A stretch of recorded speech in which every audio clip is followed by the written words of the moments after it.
to fly an airplane, it will be very helpful for me to know aerodynamics and the physics of flight and so on like that.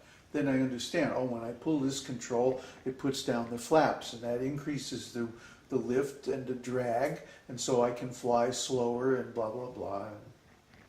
You know, I understand what I'm doing. But still, I have to practice it. And if I don't practice it, I'll never really be able to fly an airplane. Spiritual life is the same way. Spiritual life means you practice it. You get the knowledge, and then you do it.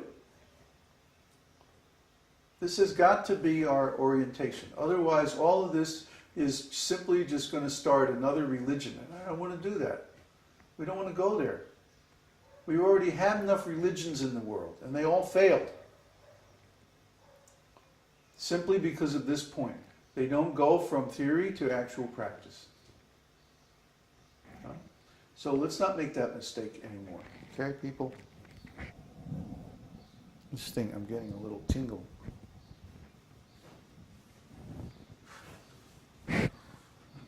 Okay. So,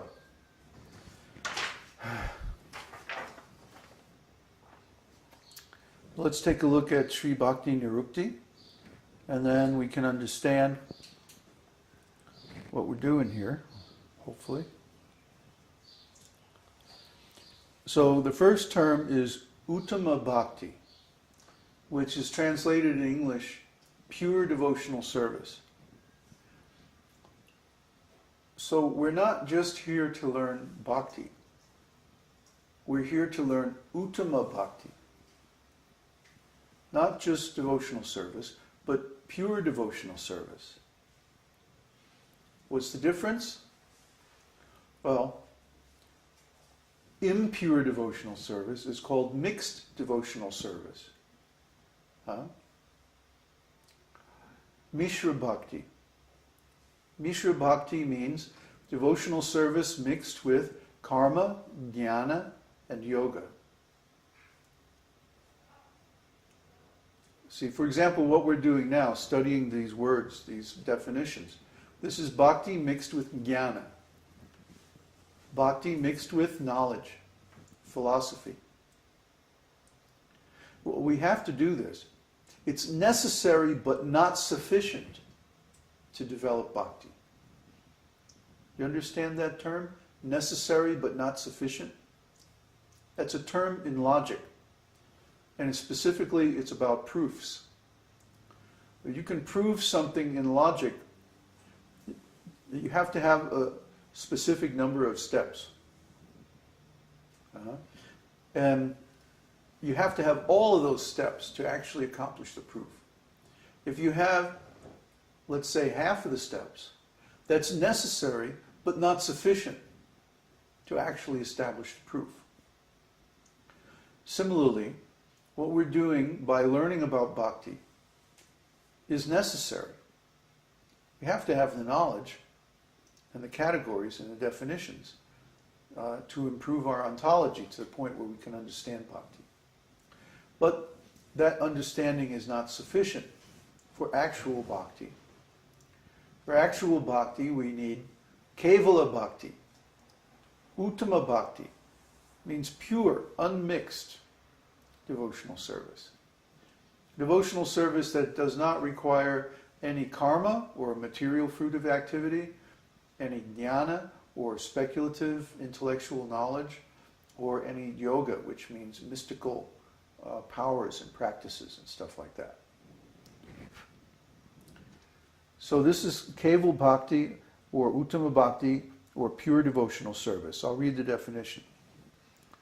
The cultivation of activities that are meant exclusively for the pleasure of Krishna, or in other words, the uninterrupted flow of service to Śrī Kṛṣṇa, performed through all endeavors of the body, mind, and speech, and through the expression of various transcendental sentiments, bhāvas, which is not covered by jñāna, knowledge aimed at impersonal liberation, and karma, reward-seeking activity, and which is devoid of all desires other than the aspiration to bring happiness to Śrī Kṛṣṇa.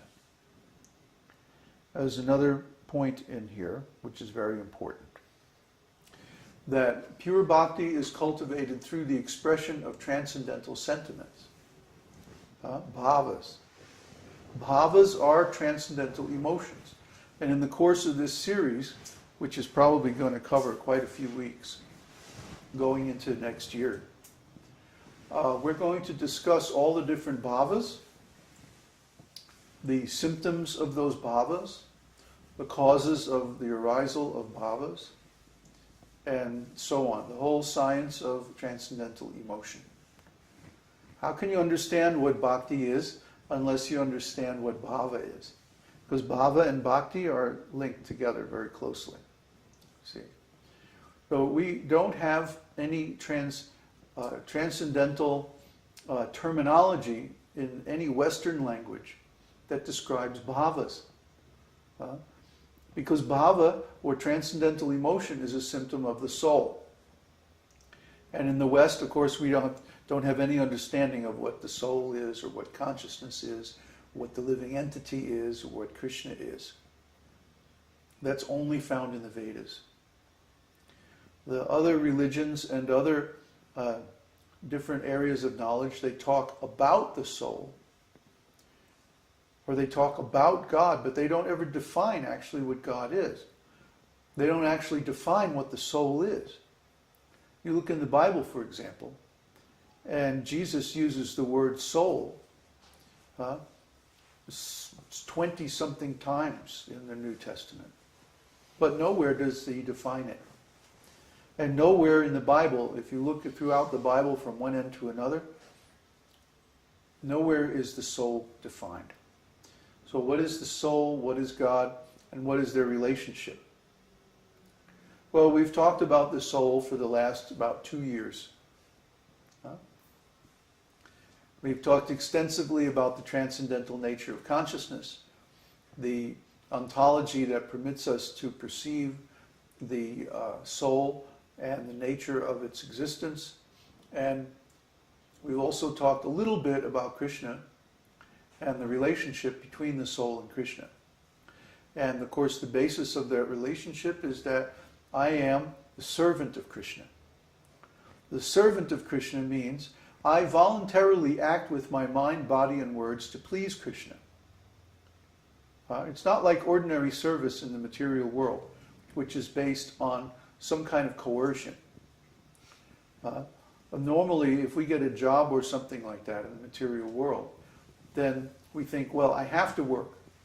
I have to get up in the morning and go to these buildings and do something that I wouldn't ordinarily want to do. We're trained up that way, again, from the start.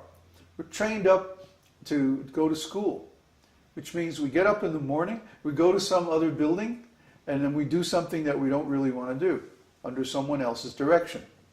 Well, guess who created the educational system that's used in the West? The same people that created the factories and the businesses. The Rockefellers and people like that, the Fords.